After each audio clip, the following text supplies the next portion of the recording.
Car के लिए अहम है नागौर। खड़ा करना मेरा मकसद नहीं। और चलिए अब सुनते हैं, जनसभा को संबोधित करेंगे मुख्यमंत्री अशोक गहलोत। के साथ गहलोत साहब। हमारे प्रदेश कांग्रेस के अध्यक्ष डिप्टी सीएम साहब सचिन पायलट जी, हमारे बड़े भाई और पूर्व मुख्यमंत्री हरियाणा भाई भूपेंद्र हुड्डा जी, हमारे नौजवान साथी सांसद रोहतक दीपेंद्र हुड्डा जी, हमारी लोकप्रिय उम्मीदवार बहन डॉक्टर ज्योति मिर्जा जी, प्रभारी नागौर लोकसभा मास्टर भंवरलाल जी और सुखराम जी बिश्नोई, हमारे चिकित्सा मंत्री व campaign committee chairman doctor Raghu Sharma ji, उप मुख्य सचेतक महेंद्र चौधरी जी, विधायिका पूर्व मंत्री श्रीमती मंजू मेघवाल, नौजवान विधायक हमारे मुकेश भाकर जी, चेतन जूडी जी, रामनिवास जी गावड़िया जी, जिला अध्यक्ष जाकिर हुसैन साहब, हबीबुर रहमान साहब पूर्व मंत्री, शवाई सिंह जी चौधरी साहब, राकेश मेघवाल जी पूर्व विधायक, विजय पूनिया जी, राजा राम जी मीर साहब, शहदेव चौधरी जी, श्रीमती बिंदु चौधरी जी, भंवरलाल जी राजपुरी साहब पूर्व विधायक, रामचंद्र जी जरड़ा साहब पूर्व विधायक, राजेंद्र जी फिरोजा प्रधान पंचायत समिति मुंडवा, ओम प्रकाश जी सैन प्रधान साहब पंचायत समिति मौला सर बलराम जी, हिम्मत सिंह जी राजपुरोहित, सुचितारा जी, कृपाराम जी सोलंकी, शौकत अली जी गोड, घनश्याम सदावत जी, श्रीमती श्वेता मिर्जा जी, जितेंद्र भारद्वाज जी और तमाम उपस्थित हमारे बुजुर्गों, भाइयों और बहनों, नौजवान साथियों, मुझे खुशी है कि आज फिर उसी नागौर में आपके साथ में बातचीत करने का मौका मिला। जब सोनिया गांधी जी आई थी, जब पंचायत राज की स्थापना नागौर में हुई और 50 साल होने के उपलक्ष्य में बड़ा जलसा हुआ, मुझे खुशी है कि उस वक्त में ज्योति मिर्जा जी ने किस प्रकार से नए अस्पताल भवन बने, टाउन हॉल बने और तो और जो राजीव गांधी सेवा केंद्र बने हैं पूरे राजस्थान में करीब 9000, उसकी घोषणा भी इस नागौर की धरती से हुई थी। इस प्रकार से ज्योति जी ने ठीक कहा कि जब इनको अवसर मिला तो जैसे पहले भी हमने कहा था कि आप ज्योति मिर्जा जी को कामयाब करो, उनको आशीर्वाद दो, वो चुनाव जीतने के बाद में आपके बीच में आते जाते रहेंगे, आपके सुख दुख में साथी बनेंगी और विकास में भागीदार निभाएंगी। अब इस बार हम सबकी राय से तीसरी बार राहुल गांधी जी ने इनको अवसर दिया है यहाँ पर उम्मीदवार के रूप में। हम सब यहाँ पर ये अपील करना आए हैं कि कृपा करके आप लोगों को कभी मत रखना, आप मिलकर के इनको पूरी मेहनत करें। चुनाव ही होता है, गांव-गांव में जाएं, हम सबके संदेश को पहुंचाएं और भारी बहुमत से इनको आप कामयाब करके दिल्ली की पंचायत में भेजें। जो हालात हैं देश के अंदर वो बहुत गंभीर हैं।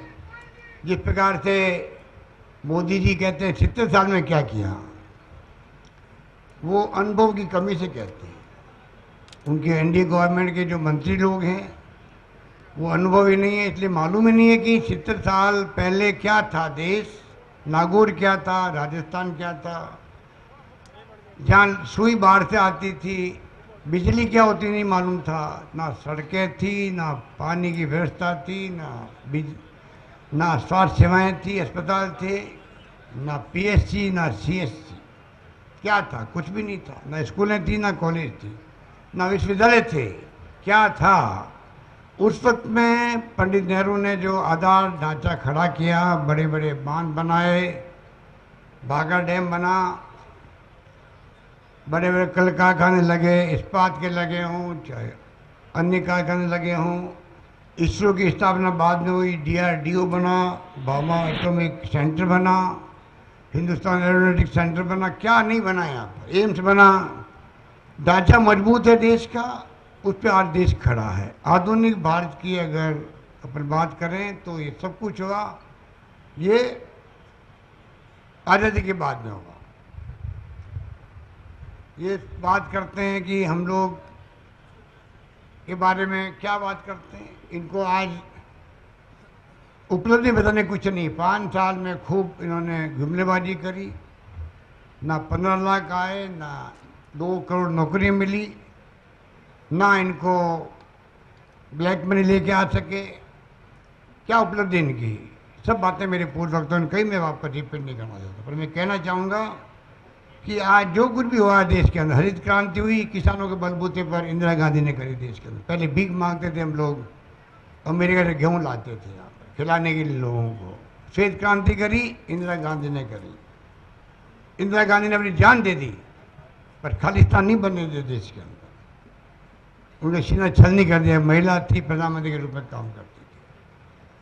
पाकिस्तान के 2 टुकड़े कर दिए, और जिस रूप में पाकिस्तान से अलग हुआ बांग्लादेश, आप कल्पना करो, 93,000 उनके जनरल, कर्नल, सैनिक, मेजर, सबका हथियारों सरेंडर करवा दिया हमारे आर्मी ने।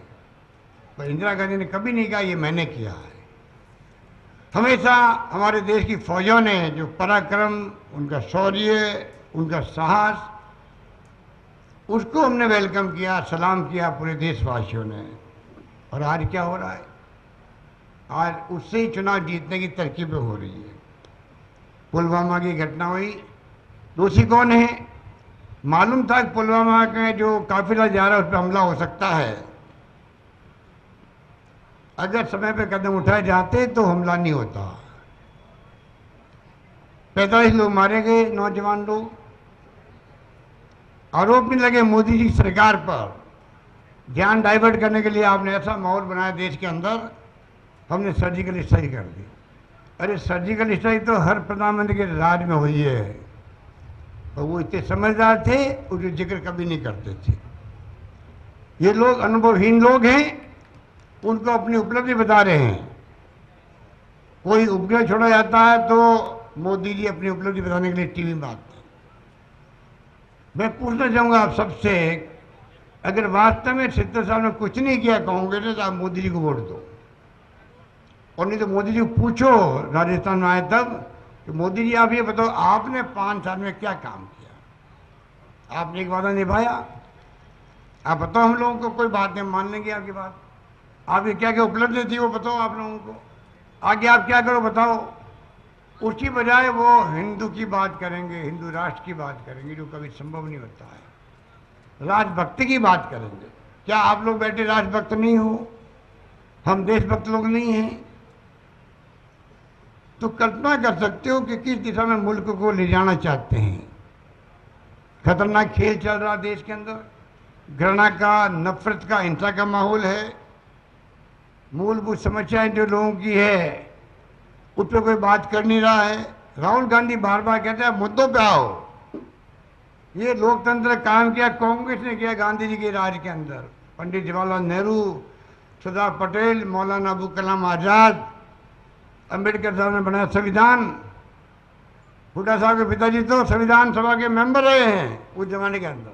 आप कल्पना करो, उसके कारण वोटों का राज है। आपके सामने आना पड़ता है, प्रधानमंत्री को, मुख्यमंत्री को, मंत्री को, एमएलए को, एमपी को, सरपंच को हाथ जोड़ना पड़ता है, पैरों में हाथ लगाने पड़ते हैं, आशीर्वाद मांगना पड़ता है, तब जाकर के आप आशीर्वाद देते हो। और गरीब और अमीर का एक वोट समान है, इसलिए गरीब का मान सम्मान देश में कायम है। इसे कोई इनकार कर सकता है? इन बातों पर ध्यान नहीं देंगे मोदी जी। मोदी जी को चुनाव जीतने के लिए चुनाव में मंदिर दिया जाता है। मोदी जी को चुनाव जीतने के लिए गौ माता याद आती चुनाव में। तो मोदी जी बताओ आप, जो आपने पिछली बार जो झूठे वादे करके अच्छे दिन आने की बात की, क्या देश में अच्छे दिन आए हैं? महंगाई बढ़ती गई, किसान दुखी हुआ, आत्महत्या करता रहा, दाम पूरे फसल के मिलते नहीं हैं। अब राहुल गांधी जी ने जो घोषणा पत्र लेके आए हैं, 72,000 रुपये तो गरीबों को मिलेंगे, बहुत बड़ी बात है। इस तरीके फैसला हुआ है कि 6,000 प्रति माह मिलेंगे। वो पैसा खर्च होगा वहाँ पर मार्केट के अंदर, दुकानों पर, कपड़े लेते पे होगा, बच्चों की शिक्षा पे होगा, उनके स्वास्थ्य पे होगा, उनके खाने पीने होगा।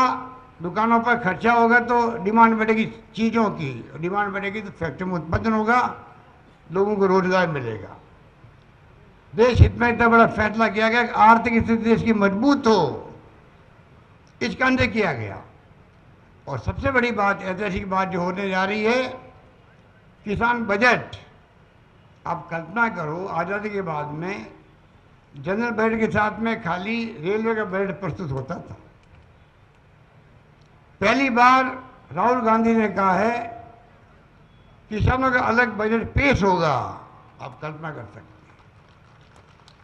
इसका मायने है किसानों की जितनी समस्याएं होती है, खाद की, बीज की तो छोटी बात है, पेस्टिसाइड की छोटी बात है, पर जो समस्याएं मूलभूत होती है, कैसे उसको लागत मूल्य मिले, किस प्रकार से कृषि को, कृषि यंत्रों को, किसान को खुद को, उसका अलग बजट पेश करने का फैसला करना, मैं समझता हूँ सबसे बड़ा फैसला है।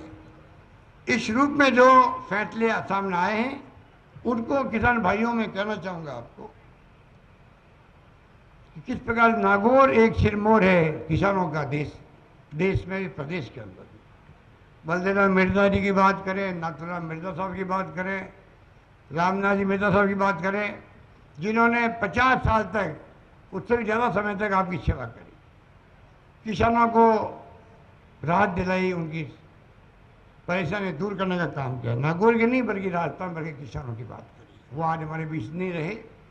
अब नई लीडरशिप जो आई है, उसी में आपकी ज्योति मिर्जा है, उसी में आपके महेंद्र चौधरी है, मंजू मेघवाल है, मुकेश बाकर है, चेतन डूडी है, रामनिवास गावड़िया जी हैं। तमाम नई पीढ़ी आ रही है। आपको समझना पड़ेगा, इनके कंधों पर भार डालोगे आप लोग, इनको कामयाब करोगे तो आपकी आवाज़ बुलंद होगी। ज्योति मिर्जा के अपने अनुभव हैं, जिसके बारे में जिक्र किया गया, अभी सचिन जी ने कहा। मैं चाहूँगा कि आप लोग उनकी प्रतिभा को समझें। वो प्रॉमिसिंग लीडर है राजस्थान की। आप लोग उनको पूरा आशीर्वाद दें, सहयोग दें, समर्थन दें। नागौर का जो मिसाल रहा है देश के अंदर, 77 में किस प्रकार आपने कामयाब किया, एक सीट जीती पूरे उत्तर भारत के अंदर, कोई कम बात थी क्या? एक गार्गी शंकर मिश्र जीते मध्य प्रदेश के अंदर, और राजस्थान उत्तर भारत में एक सीट जीतना, नाथुराम मिर्जा जी का नाम और आपका नाम पूरे देश के इतिहास में, आज भी कांग्रेस के इतिहास में स्वर्णिम अक्षरों में लिखा गया है। कुछ मुसीबत वक्त में भी आप लोगों ने साथ निभाया। आज हमारी ड्यूटी बनती है कि जो जिम्मेदारी हमें सौंपी आपने, उसमें क्या कमी आने थी। इंदिरा गांधी कैनाल है पानी, आप कल्पना करो, जब पहली बार मुख्यमंत्री साहब सोनिया गांधी जी आई थी, प्रथम फेज भी उन्होंने शुरू किया यहाँ पर आकर के, बाद में सरकार चली गई हमारी। दूसरा फेज भी उन्होंने शुरू किया जायल से, जिसका जिक्र किया ज्योति मिर्जा ने।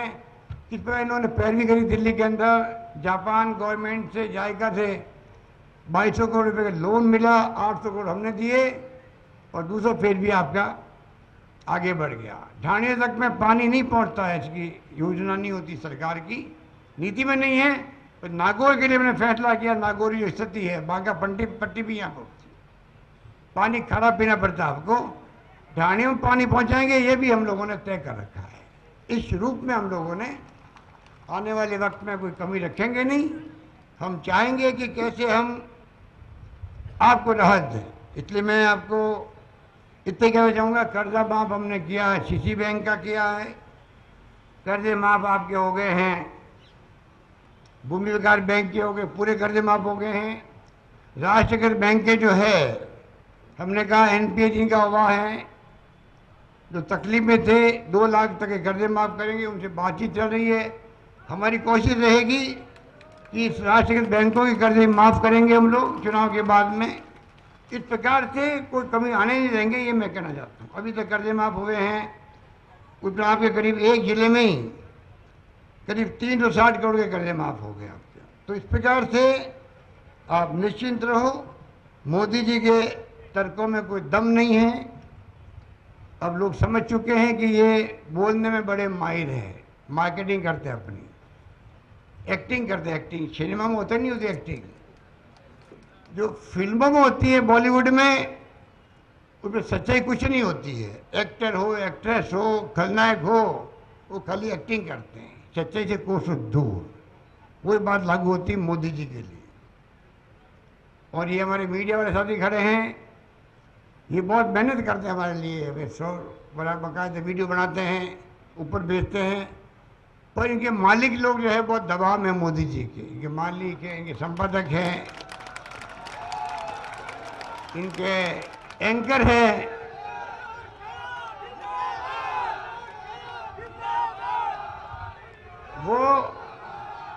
वो एक तरफा मोदी मोदी मोदी मोदी करते रहते हैं। इतना दबाव, सीबीआई का दबाव, इनकम टैक्स का डर, ईडी का डर, छापे डाल देंगे। तो सच्चाई दिखा नहीं पा रहे, मजबूरी में दिखाना चाहते होंगे तो नहीं दिखा पा रहे। तो आप देखो एनडीटीवी है, रवीश कुमार का नाम सुना आपने? एनडीटीवी कौन देखता है आप में से? एनडीटीवी हाथ खड़ा करो, कितने लोग देखते हो? अब बताइए आप, अब बताइए आप, रवीश कुमार ने क्या कहा कि मैं एंकर हूँ, मुझे शर्म आती है कि आज देश में क्या हो रहा है, कितना झूठ परोस रहे हम जनता के सामने, देश कहाँ जा रहा है, लोकतंत्र का क्या होगा। आप कल्पना करो, इस प्रकार से अगर एक एंकर बोलता है कि लोकतंत्र खतरे में है, दबाव में हम लोग हैं, और ये भी कहा उसने, कृपा करके देशवासियों 2 महीने के लिए आप टीवी देखना बंद कर दो। तो ऐसा नहीं हो जाए कि टीवी के भ्रम में आके मोदी को फिर आप वोट दे दो। आप कल्पना करते हो देश कहाँ जा रहा है। देश बड़े खतरनाक मोड़ पे खड़ा है। आपको हमको ये देखना पड़ेगा किस प्रकार से हम मजबूती के साथ में कांग्रेस को साथ दें। जो संकेत आने लगे हैं पहले फिर से, लगता है कि चुनाव जैसे नज़दीक आएंगे तो अंडरकरंट चलेगा मोदी जी के खिलाफ में। आप देखेंगे इस बार आपके राजस्थान में भी माहौल अच्छा है। मिशन 25 चला रहे हैं हम लोग, और राजस्थान के आप देखिए 4 मंत्री, एक मंत्री का टिकट कट गया नागौर से पहले से ही, 4 मंत्री भी संकट के अंदर है। चाहे वो आपका पीपी चौधरी हो पाली से, चाहे गजेंद्र सिंह शेखावत जी हो हमारे जोधपुर से, राज्यवर्धन सिंह जी हो जयपुर ग्रामीण से, या कृष्ण पुणे जी खड़ी है, चाहे अर्जुन मेघवाल जी हो बीकानेर से। चारों मंत्री कुछ संकट में हैं, चुनाव जीत नहीं पा रहे, तो बाकी लोग क्या जीतेंगे आप सोच सकते हो। इसलिए आप दिमाग में रखें, इस बार जो है राजस्थान भर में मिशन 25 लेके चल रहे हैं, और आप देखेंगे कि अगर हम कामयाब हो जाए तो आश्चर्य कोई नहीं कर सकता है। इतनी हवा चलेगी कांग्रेस के पक्ष के अंदर। राहुल गांधी कहते हैं मोदी जी आप मुद्दों पे आओ, हमारी कोई दुश्मनी नहीं है, ना बीजेपी से है, ना आरएसएस से, किसी से नहीं है। हम चाहते हैं कि प्यार से, भाईचारे से राजनीति हो। आप गुस्से में क्यों बात करते हो, झूठ क्यों बोलते हो, झूठे आश्वासन क्यों देते हो? जनता फैसला करेगी किसको सत्ता देनी है। आप सोच सकते हैं कि ये कांग्रेस की दी हुई ताकत जो है जनता के पास में है, उसका उपयोग करने का वक्त आता 5 साल में एक बार, तब आप अपनी बात सब कहो, फैसला ये लोग करें। फिर आज धन बल की कमी नहीं है। नोटबंदी के बाद में इतना पैसा इकट्ठा हो गया इनके पास में, आप हम कल्पना नहीं कर सकते। नोटबंदी से 300 से अधिक लोग मारे गए, लाइन में खड़े कर दिए पूरे देश को, गरीबों को, आम आदमी को। और ब्लैक मनी खत्म कर देंगे, आतंकवाद खत्म हो जाएगा, नक्सलवाद की कमर टूट जाएगी। ना कमर टूटी नक्सलवाद की, ना आतंकवाद बढ़ता गया मोदी के राज में। आपके आंकड़े गवाह है कि मोदी जी के 5 साल के राज में हमारे शहीद ज़्यादा शहीद हुए, हमारे लोग, आतंकवाद ज़्यादा बढ़ा, और ब्लैक मनी ख़त्म नहीं हुई। पूरी ब्लैक मनी जो थी वो, आप तो लाइन में खड़े थे आगे बैंक के, और वो लोग बैंक के पीछे के दरवाजों से मैनेजरों से मिल करके, अधिकारियों मिल करके पूरा पैसा आपका अटेजी भर भर करके बदला लिया, आपका नए नोट में ले गए। और ये बात मैं नहीं कह रहा हूँ, 2 साल लग गए हैं RBI, reserve bank of India. आप सोचिएगा, शाम को बैंक को हिसाब करना पड़ता, आना पाएगा जब से बैंकें बनी हैं। और पहली बार 2 साल लगे इनको देश को, पार्लियामेंट को हिसाब बताने में, क्योंकि अपराध बहुत से ग्रसित है, मोदी जी खुद और बाकी लोग ग्रसित थे। और वो इतने नोट इनके पास आ चुके हैं, ट्रकों में नोट जाते हैं बांटने के लिए उम्मीदवारों को देश के अंदर। कोई सोच सकता है? बाकी तो छापे पड़वा इनकम टैक्स सबकी पार्टियों पर, कि कोई पैसा खर्च नहीं कर सके चुनाव के अंदर, भय पैदा कर दिया है। और ये लोग चुनाव धन के आधार पर जीतना चाहते हैं, धन बल के आधार पर। इसलिए लोकतंत्र खतरे में हम बात करते हैं, कोई बोल नहीं सकता, टेलीफोन पे बात नहीं कर सकता, डर लगता है कहीं यार बात कहीं टैप तो नहीं हो रही है। व्हाट्सएप पे बात करो भाई, लैंडलाइन में बात करो। देश में ऐसे हालात बन गए। घनश्याम तिवारी जैसा नेता 50 साल से आरएसएस में हो रहा है, बचपन से 50 साल से। अच्छा पार्लियामेंटेरियन है, अच्छा वक्ता है, पूर्ण नेता है, क्या कारण था, उस पर क्या बीती होगी। 50 साल के नेता को कहना पड़ा ये अमित शाह और वसुंधरा राजे मिलकर के राजस्थान की संपत्ति को लूट रहे हैं। बीजेपी का वो चाल चरित्र चेहरा गायब हो चुका है। आज अघोषित इमरजेंसी लगी हुई है देश में, और वो खुद इमरजेंसी में जेल में गया हुआ आदमी है। जेल में गया हुआ आदमी अगर ये बात बोले, आप सोच सकते हो फिर क्या हो रहा होगा, देश में क्या होगा आने वाले वक्त में। बहुत खतरनाक मोड़ पे हम खड़े हैं। ये लोकतंत्र बचाने का चुनाव है, ये देश को बचाने का चुनाव है, ये संविधान को बचाने का चुनाव है। इसलिए आज तमाम वर्ग, कोई वर्ग इनसे खुश नहीं, ना दलित वर्ग, ना आदिवासी, ना ओबीसी, ना किसान, कौन सा वर्ग इनसे खुश है बता दी, संतुष्ट है।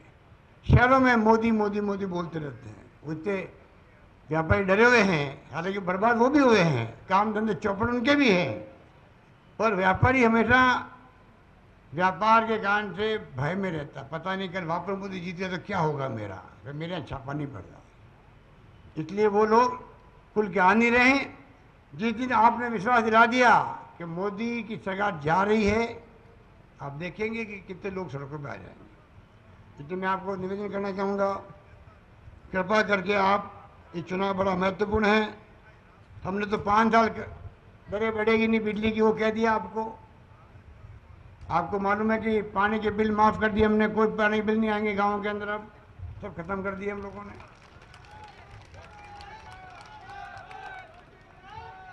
आर्थिक आधार पर आरक्षण जो है SC ST OBC के अलावा जनरल कास्ट को भी 10% आरक्षण का कानून बना, हमने लागू राजस्थान में कर दिया, उसको भी कर दिया है। गरीबों को जो BPL के लोग हैं, स्टेट BPL के, उनको 2 रुपये किलो की बजाय 1 रुपये किलो गेहूँ मिलेगा राजस्थान के अंदर। दूध वालों को प्रति 2 रुपये प्रति लीटर दूध का कर दिया हम लोगों ने। कहने का मतलब लड़कियों की शिक्षा कर दी है फ्री, कॉलेज तक, विश्वविद्यालय तक की। कई फैसले हमने किए हैं। शैक्षणिक योग्यता, आप कल्पना करो पिछली सरकार की कि आपने शर्त लगा दी पढ़ा लिखा आदमी खड़ा हो सकता चुनाव के अंदर, पंचायतों में, नगर निकाय में। मैं पूछना चाहता हूँ वसुंधरा जी को, आप ये कहते हुए 10 साल तक हम छूट देते हैं आपको, 10 साल से पढ़े नहीं करोगे तो आगे खड़े नहीं हो पाओगे, समझ में आ जाती है। MLA MP अनपढ़ बन सकता है, और गांव में वार्ड पंच और सरपंच है, वो पंचायती कर सकता, सक्षम होता है, उस पर आपने बंदिश लगा दी। हमने वो बंदिश खत्म कर दी है, कोई भी अब खड़ा हो सकता है चुनाव के अंदर। दवाइयाँ हमें 600 देते थे पहले, दवाइयाँ 600 दे रहे थे, और बढ़ाएंगे। अभी हमने 3 दवाई बढ़ाई है, कैंसर की, हार्ट की, किडनी की। इतनी महंगी दवाएं होती है कि आदमी अफोर्ड नहीं कर सकता, उनको घर बेचने पड़ते हैं, गिरवी रखना पड़ता अपना सोना चांदी। हमने कहा तीनों दवाएं, कैंसर की, किडनी की और हार्ट बीमारियों की, फ्री होगी राजस्थान के अंदर। वो हमने लागू कर दिया राजस्थान के अंदर। इस प्रकार से हमने कई फैसले किए। टाइम बहुत कम है, इसलिए लंबी बात नहीं कहता, मैं अपनी बात को विराम देता हूँ। आपसे अपील करूँगा, कृपा करके आप कोई कमी मत रखना। एक वोट का सवाल है, ज्योति मिर्जा को आप कामयाब करें। मेरे पास हनुमान बेनीवाल जी से हमारी बातचीत हुई थी, हमने उनको कहा कि राजनीति में दुश्मनी नहीं होती है। नागौर का अपना एक अलग औरा रहा है देश की राजनीति के अंदर। आपकी और ज्योति मिर्जा जी के संबंध अच्छे बनने चाहिए, पुरानी बातें भूलो, नए चैप्टर शुरू करो। मैं था, सचिन पायलट जी थे, हमारे अविनाश पांडे जी भी थे, 3-4 लोग हम थे। अविनाश पांडे जी शायद नहीं थे, आप थे, मैं था, रघु शर्मा जी थे। वो तो छोड़ो नहीं यार, उसका नाम मत लो। तो सब लोग थे। हमने बहुत कोशिश की समझाने की कि भाई ये सब बातें बंद करो और एक नया चैप्टर शुरू करो। ये बीजेपी बर्बाद कर रही देश को, लोकतंत्र खतरे में, सब बातें जो मैंने कही आपको, उनको समझाई मैंने। आप जानते हो हनुमान बेनीवाल है, वो समझ सकता है क्या?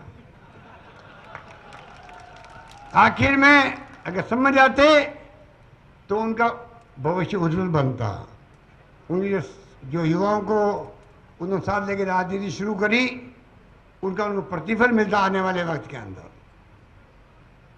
वो हमारी सरकार में भी आ सकते थे, मंत्री बन सकते थे, परंतु जिस प्रकार उनकी नेचर है उसमें आप सोच सकते हो कि उस व्यक्ति को हमने बहुत समझाने की कोशिश की, अच्छे नेता के रूप में ऊपर क्या हुआ, पर ज्योति मिर्जा की आपके संबंध ठीक कर दो, हमें खुशी होगी। 3 बार मैंने उनको कहा, पर बाद में अमित शाह के और बीजेपी नेताओं के चक्कर में आकर के वो पता नहीं क्या उनको झांसा दिया। झांसा देने वाले झांसेबाज लोग ही हैं वो। ये बीजेपी वाले झांसेबाज लोग ही हैं। वो झांसा दे के वो अपने साथ ले गए, अब पछताएंगे जिंदगी भर। धन्यवाद, जय हिंद। धन्यवाद। मेरा निवेदन पहुंचे सीएम साहब तक। नागौर में मुख्यमंत्री जनसभा को संबोधित कर रहे थे। सदस्य खींव सर कांग्रेस ज्योति मिर्धा के समर्थन में वो यहाँ पर लोगों से अपील कर रहे थे। और आप यहाँ पर भूपेंद्र सिंह हुड्डा को भी देख सकते हैं, पूर्व मुख्यमंत्री हरियाणा के, उनके बेटे दीपेंद्र हुड्डा जो कि सांसद हैं। ये तमाम दिग्गज यहाँ पर पहुंचे हैं चुनाव प्रचार के लिए। लगातार हर दिन कांग्रेस के लिए एक नई खुशखबरी के रूप में होता है। हर सूरज जो उगता है